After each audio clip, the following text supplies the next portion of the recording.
The full-time whistle has just a moment ago blown in Dublin as I record this. And how good is rugby?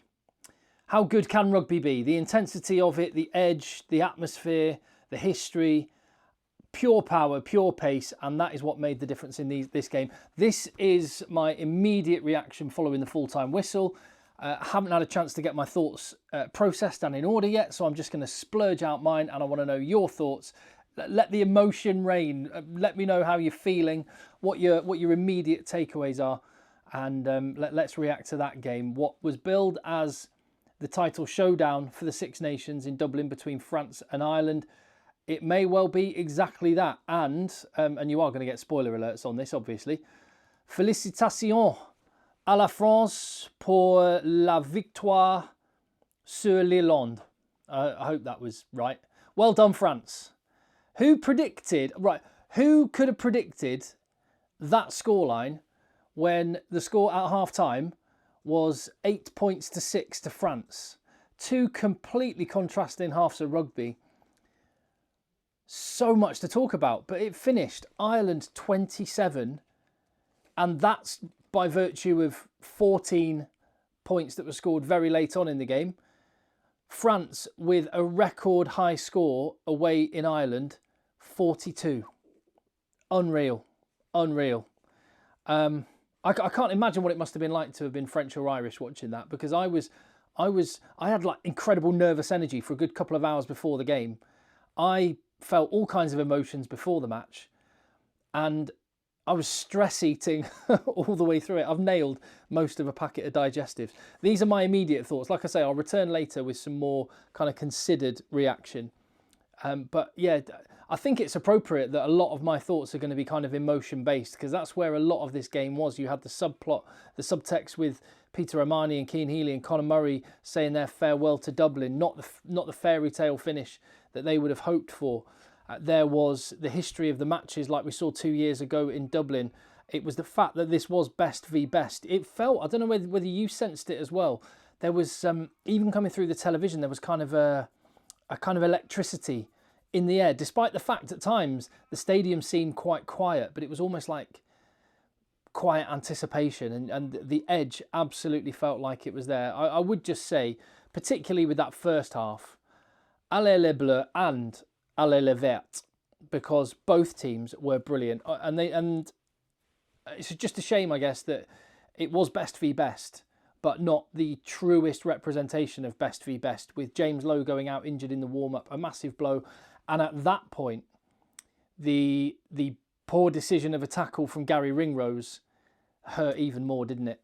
Because when you take out Lowe and you take Ringrose or whoever would have been on the bench, Henshaw, on the bench as a result, it just changed the dynamic of that Irish team. Equally, Antoine Dupont going down injured. I mean, I don't know the injury. It looked like a nasty one. And let me get out in front and deal with that particular incident.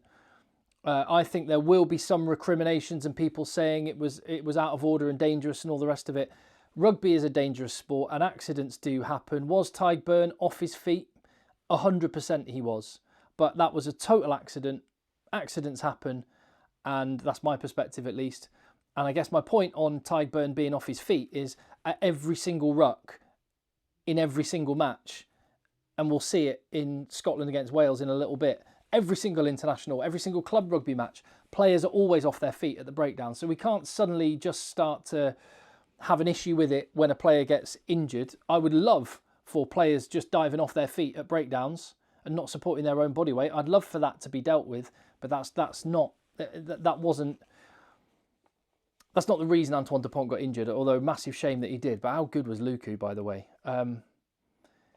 Brutality is beautiful, and France won with a just irresistible combination of brute force and forward power. And you have to say fair play Fabien Galtier. I was not a fan of the risk in the 7-1 bench split. And when Dupont went off, okay, fine, you got Luku to come on. But then Barassi went off after that head knock, for which Calvin Nash got a yellow card. 2 yellow cards for Ireland did cost them. The amount of work, particularly with the size of the bodies that France have, that you have to keep getting up off the deck and tackling when you're a man down. That just ups everyone else's workload that little bit. And I do think those 2 yellow cards were part of the reason why Ireland looked absolutely gassed and France managed to flood through and score those tries in the second half. But you have to say fair play Galtier. I thought when Barassi went off, it was like, right, well, they're going to be exposed here. Dzeko, who was great off the bench, not a natural centre, but he kind of did a good enough makeshift job. But basically, France played with 9 forwards in that second half, really. And they had 7 of them on the bench. And some of the guys that came off the bench, absolutely huge. Emmanuel Meafu, Marchand were just ginormous. I thought Francois Cross was so good. I don't know what his tackle count is, but it must be off the charts. He was on about 12 tackles after the first 8 minutes. So yeah, big picture thoughts before I dive into the actual game. And I am conscious that I'll keep this one relatively short because Scotland and Wales is coming up, and I'll come back later with some more thoughts.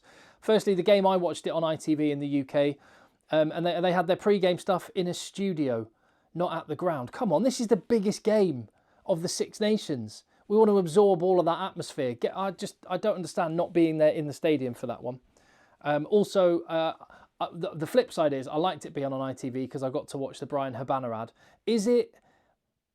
I don't know whether it's like some kind of Stockholm syndrome. I actually now have gone from hating it to loving the Brian Habana advert, and I'm going to be really sad when it's no longer there. But I want to know, I think we should be told, Brian Habana, come out and tell us, who was it that was a little slower to turn? It's only fair you tell us. Lots and lots of large human beings on the field, especially for France. When they walked out, you just saw the size of them.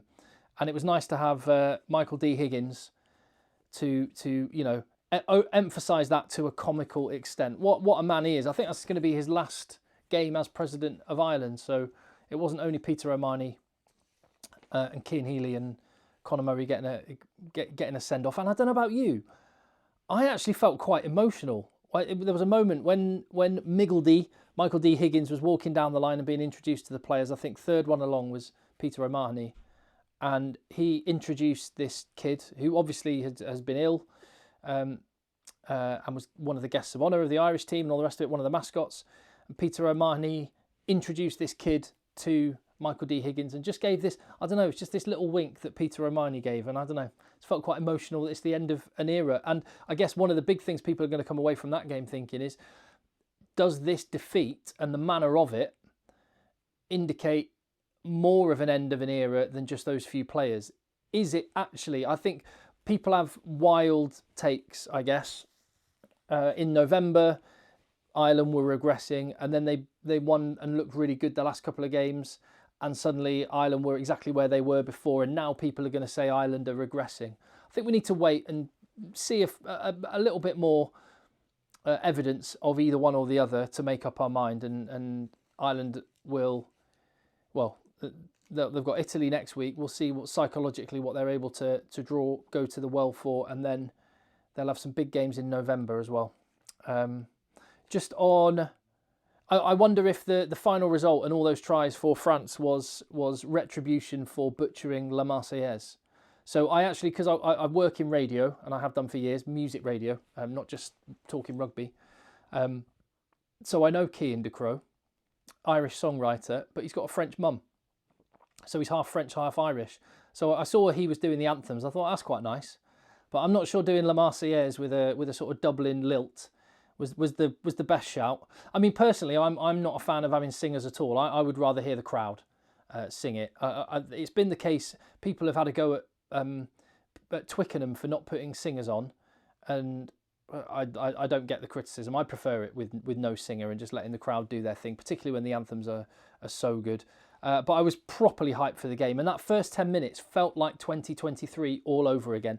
Ireland laying a siege in the French 22. Bundy Aki had blood in the first minute, and you thought, well, I mean, that's like a superpower. That magnifies how good Bundy Aki is. If there's blood all over his jersey, he gets even better. But Francois Cross was tackling everything that moved. Yoram Moefana was taking names. He put in a huge hit on Prendergast. France's defence was massive, but it was unsustainable. And I just thought, this is 2023 all over again. The only difference is there was a penalty that hit the post, The only difference was Ireland didn't score in that period, and actually it was France that scored first. Well, firstly they had the disallowed try, which was the Dupont try. He knocked it on, so it got brought back, rightly so. But yeah, Ireland didn't score, and then Joe McCarthy on France's first attack, really, any time they'd spent in Ireland's half, Joe McCarthy with a silly yellow card, and 20 minutes in, it was still 0-0, but the try looked inevitable for France. It was Dupont doing Dupont things. The maul was well set. He takes a little snipe to the left, and with that little snipe and with one flat pass, he takes out 3 Irish defenders. Le beep beep is in, and then there was some insane moments of play. And France can do things that no other rugby nation can. Maybe Fiji can do what France can do with the ball. In fact, yeah, Fiji and France, those are the two. Just that insane offload off the deck from Thomas Ramos to Louis Biobire, who then does a kick pass across the field on his own line.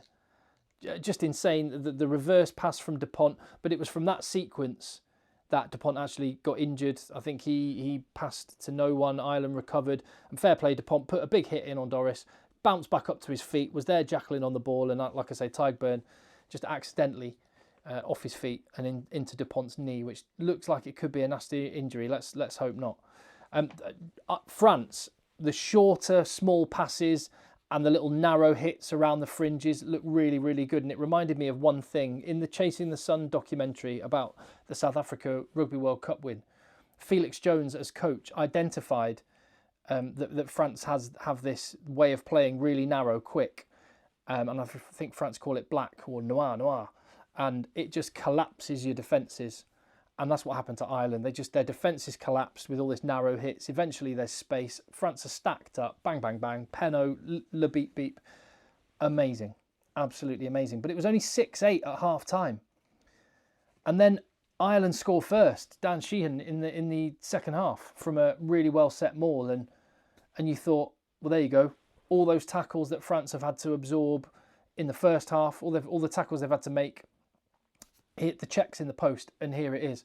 Ireland have come out and they're going to absolutely take it. But what happens next was sensational from France. You have to say, there's no other word for it. Maxime Lucu was outstanding off the bench. That try for Boudahan with the offload, again, France were going narrow, quick, straight from the breakdown, the offload out the back from Jean-Baptiste Gros, and then the offload as he was falling to deck from Lucu to Boudahan, who scores the try. Absolutely unreal play. And then to add insult to injury there, well, the injury was to Barassi, but the sting in the tail for Ireland was not only did they concede 7 points, but Calvin Nash was off with a yellow card. And yeah, Jégu was on at centre. Try for Flamont. They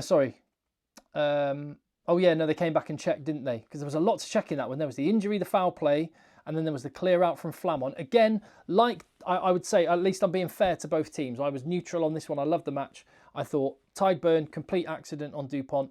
I thought that Flamont, totally fine. Peter O'Mahony was backing away. Flamont followed him and then let him go. Try should stand. I thought that was a good call. But that was still, bearing in mind what the final score was, that was 15 points to 13. France back in charge. There was one moment, I will have to say this, criticise the Irish broadcaster who were controlling the cameras. Like, this is Peter O'Mahony's 113th test match and his final game for Ireland. When he leaves the field, you have one job. And they didn't cut to him at all for that moment. And I know the game was going on, and Peter O'Mahony himself is the kind of guy that wouldn't be bothered. He'll just, well, no, it's about the game and it's about the team and it doesn't need to be about me. You had one job. Come on. You wanted to see the crowd on their feet applauding him. You wanted to see him leaving the field. Instead, we saw the camera following Angus Gardner around. So I would definitely criticise that one. And then, wow, after that, Penaud and Le Beep Beep combining that just unreal. A counter of the bomb squad had just come on. And how good was Miafu and Marchand? The bomb squad came on and that energy blasted through a counter ruck. And with the ball, Penaud gets the ball to Le Beep Beep, kicks it through to himself. Unbelievable try. The gears that they went through when the 7 guys came off the bench. And when you contrast that to Ireland, who brought off Bundyaki. Like they're losing their most powerful, one of their most powerful backs in James Lowe before the game, and then you pull off your other powerful focal point in the team in Bundyaki and bring on Jack Crowley. I'm a bit on the fence about how I feel about Sam Prendergast's performance there. It was a tough one. It was a tough day, but it was a tough day for a lot of Ireland players who came up against pure power and pure pace. And then this really was adding insult to injury on their own line, and it was Prendergast who gave away the intercept. You have to say, though, brilliant read from Thomas Ramos, and it was a 14-point swing. It should have been 20 points to 35 at that point, and Ireland might have got back within bonus point range, you never know. And instead it was 13 points to 42, and it was over.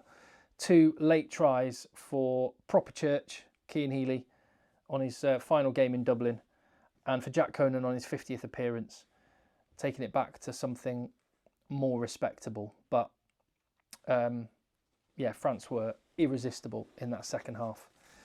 And there's some thinking for Simon Easterby and Ireland to do there. There's some thinking. Again, I think we should let the dust settle a little bit before we make sort of too big a deal over the defeat. You know, France were very, very good. Ireland just didn't take the points in that first 10 minutes when they had to. And France just grew in confidence from there. What would I say on? I think a lot will be made of Angus Gardner. I thought it was almost, I thought in the first half, there were lots and lots of soft penalties going against France. And in the second half, it felt like he evened it up a little bit. So I think I've got no major problems. I thought the big decisions were correct. And whilst I might have complaints about some of the decisions I thought were quite soft, it seemed to balance it out over the course of 80 minutes. And ultimately, it was a great game. And I know if a referee facilitates that, we should give him a pat on the back for it. Right, there's some thoughts.